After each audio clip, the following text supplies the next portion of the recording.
دین میں داڑھی ہے، داڑھی میں دین نہیں۔ سنت موقدہ ہے، رسول اللہ کی تھی، جو آج کے رسول ہیں وہی داڑھی رکھتے ہیں۔ بالکل درست فرمایا آپ نے، لیکن داڑھی عشق کا آغاز نہیں، انتہا ہے بیٹے۔ عشق جب انتہا کو چھوتا ہے تو عاشق کا جی چاہتا ہے کہ وہ بھی دکھنے میں اپنے محبوب جیسا بن جائے۔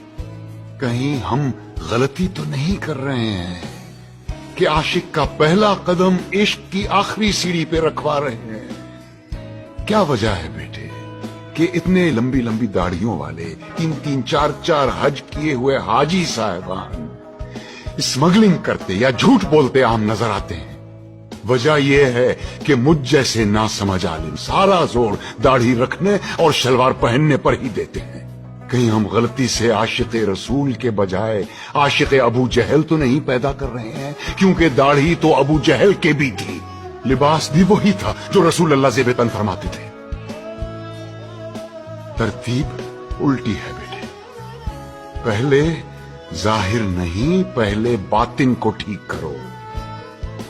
اندر آگ لگاؤ، باہر خود بخود آئے گی، ورنہ یہی ہوگا کہ لوگ حرام کی کمائی جیب میں ڈالے حلال گوشت کی دکان ڈھونڈتے پھر رہے ہو۔